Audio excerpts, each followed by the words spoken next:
Been playing a lot of AoE. This is a blur out the chat every time. $1.5 million watch. Oh, the crash. It's alright. Costs $50 million. But your watch owning journey begins here. Really? With a $30 Flick Flack.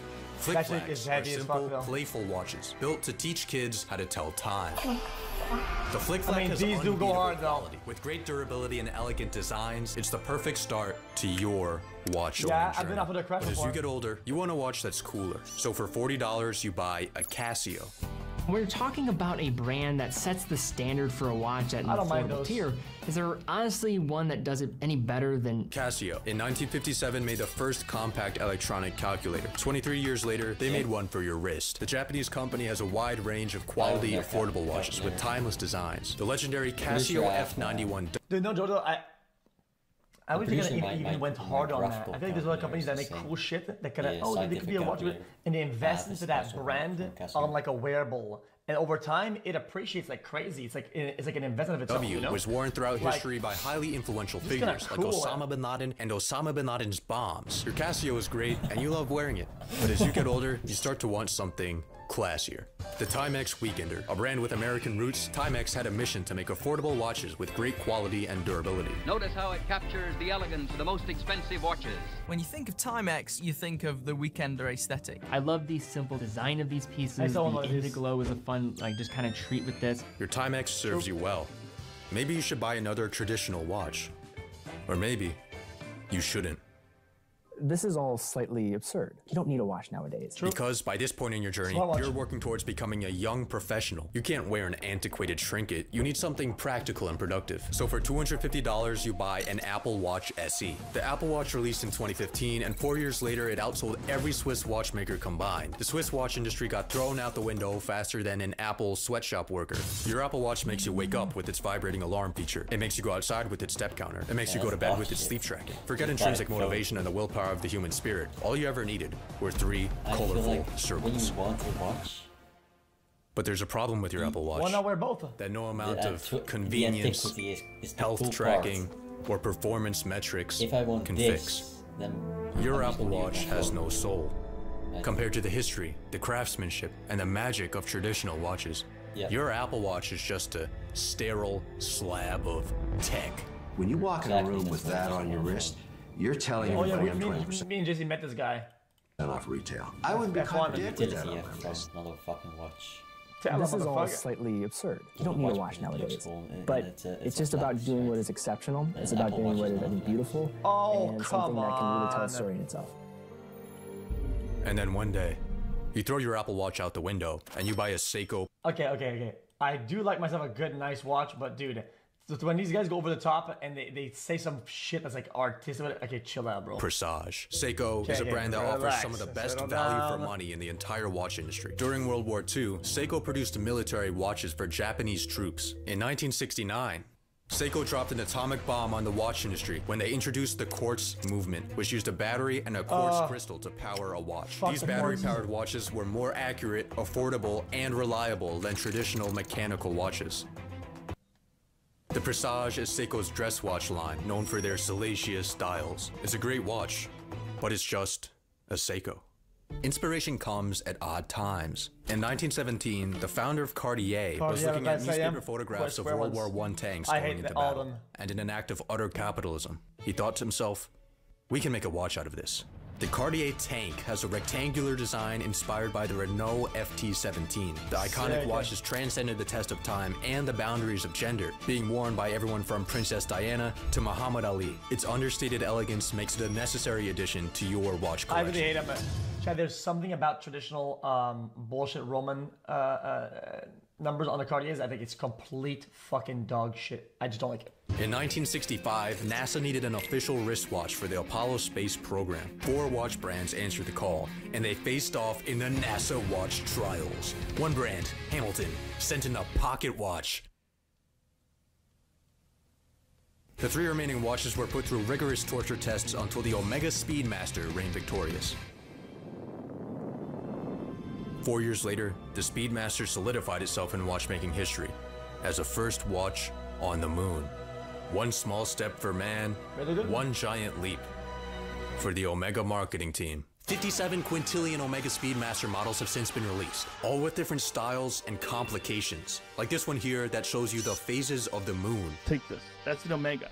Yeah, but that has a moon phase. Do you see the moon in the bottom of it? You see the moon on the bottom of it? It's a real high-resolution photograph of the moon. Do you see the little moon? When it comes full moon, you'll get a real sense of the moon. It's a beautiful high-resolution image. Joe.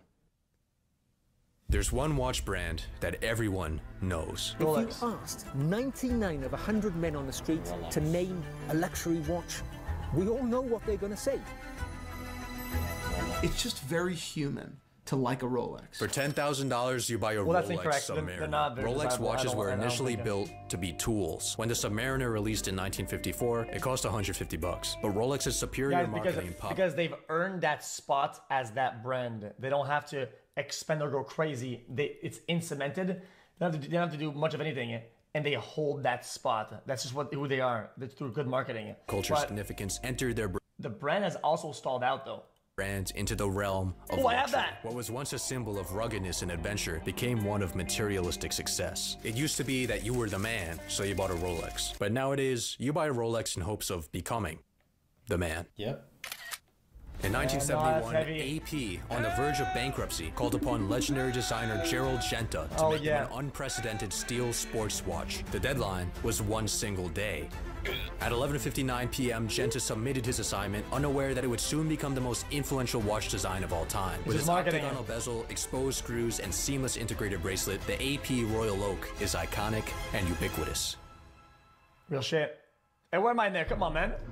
I fell off so hard. I want something that's gonna make me happy. Is that a Bugatti Chiron? Yeah. Oh, Jacob. The Jacob & Co. Bugatti Chiron Tourbillon captures the spirit of a hypercar. Its outside shows the flowing lines and curves of a Bugatti. Its inside, a Bugatti 16-cylinder engine wind-up toy. Yeah, that is dog shit. That is super cool. And it's Bugatti. By this point in your watch-owning journey, you've obtained a level of wealth that is extravagant, abrasive, and dangerous. So I used to wear my Rolex Daytona a lot, but I had an experience recently. I thought I was gonna get attacked over my Daytona. With 6 figures on your wrist, you need to be cautious. Maybe you live in London, where you're at risk of getting run up on by machete-wielding blokes. Don't f***ing wear that in London. Do not wear that in London. What are they gonna do, f***ing machete me? Yeah, literally. Run away, bro. Maybe you live in New York City, where high crime rates and sketchy subways have you watching your back at all times. You might even live in a third world country. No matter the location, you realize that your watches have gone from a simple accessory to an asset, a store of material value. The Lange Turbograph is a token. But a lot of those are like, they don't look expensive. 5 complications, 1,101 parts, and polishing instructions written by the Half-Blood Prince. It's a beautiful piece. Look at this tourbillon, a mechanism originally built to prevent the effects of gravity on pocket watches. Its hypnotic beauty might distract you from the fact that in modern... Chat, in all the watches, chat, there's always I never Googled it though. It's always purple, always. Like the purple screws, what are those? And what material is that? Always, always, always purple. What is it? A jewel? Dude, it's an actual, why a ruby though? Because it's every watch has them, all of them. From the fact that in modern wristwatches, it's useless. The Fusain chain mechanism in the watch is also completely obsolete. The expert finishing on the movement's inner parts, you never actually see it. Maybe this is all slightly absurd, but maybe that's the point. Richard Mille RM69 sex watch, $696,000. What celebrity do you think owns this watch? I hate that one. Bro, Chef Brunel in chat literally told me to buy this last time. He was adamant about it. So that I hate that Drake's shit. weapon of choice, the RM69, has 3 6-sided rollers which produce randomized erotic messages. For example, let me keyword your wet ass P-word. I want to password your female genitalia. Let me tell you one thing. When I put a Richard Mille on my wrist, it's just bizarre. Like, why? $500,000. Yo, thanks, bro. All of a sudden, I walk different. I talk different. Wait, which one is that? That the one that does not look expensive. 6702. Is that the one with the lines on it? 6702.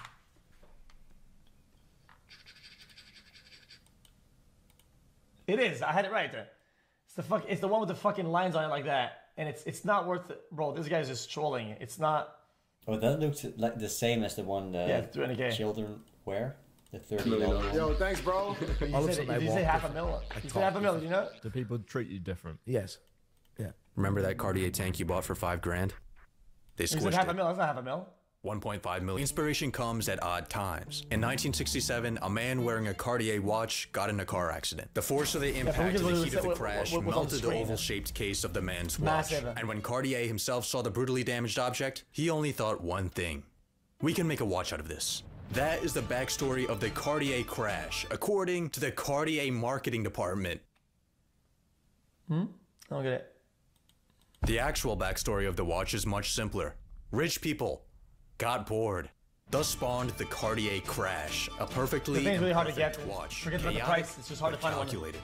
When it was released, no one liked it. Then Kanye wore it, and everyone liked it. A lot. Yeah, Kanye said, only millionaires wear chains. They said, what? He said, I'm a billionaire. Billionaires don't wear their money on their body. The Jacob & Co. Billionaire is the ultimate display of opulence. Thanos scoured the universe for infinity stones. Jacob & Co. scoured the earth for perfect diamonds to assemble this gauntlet. With the Jacob & Co. Billionaire, you can simply snap your fingers and you'd be getting robbed at gunpoint. Yeah, that shit is not worth that amount. It took us almost 4 years to find the stuff. I've never put anything like this on my wrist. These guys are just pure cap. It's dude. These people are fucking. They're walking cap. Cappuccino. Kappa Ross, Kappa Klaus, 21 billionaire watches have been made, with one model being owned by world-famous billionaire Floyd Mayweather. I was the first one wearing the Patek Philippe. And, you know, I was the first. Was he though? No shots. The fuck? In 1868, Patek Philippe made the first Swiss wristwatch. This was a time when pocket watches dominated the industry. Wristwatches were seen as feminine, not to be taken seriously by men. In 1914, the Albuquerque Journal said, "The fellow who wears a wristwatch is frequently suspected of having lace on his lingerie and of braiding his hair at night." But after a few years of war and marketing, the wristwatch transformed from a small piece of woman's jewelry to a masculine tool and a unit of legacy. Men went from calling wristwatches gay to waxing their forearms so they don't tarnish their wristwatch. Perceptions and interests are in perpetual motion. A small trinket that tells the time can be a toy, a tool, a status symbol, and even a work of art.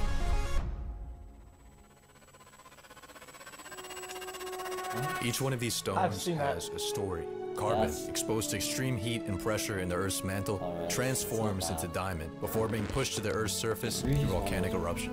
These magical gems made it in a fucking lab in eruption sites until they inevitably get dug up by little African boys. Yep. You may get so lost in the sparkle of your 110-carat graph hallucination that you don't even notice the time passing by on its minuscule dial. And beneath that dial is the same type of watch movement that was in your flick-flack. The world's most expensive watch has an economical, battery-powered... See, again, dude, the little purple thing. Am I crazy? Look, the little pink washer, bro. Battery-powered quartz movement. Well, they have to. What advice would you give to young guys or young girls just getting into watches now? Just getting into watches. Yeah. It's all about the progression. Yeah. Don't jump out the window. Right. Off the back.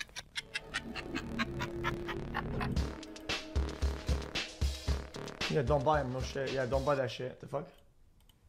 Yep, just don't buy it. It's all trash. Don't buy a fucking watch, man. Stop wasting your money.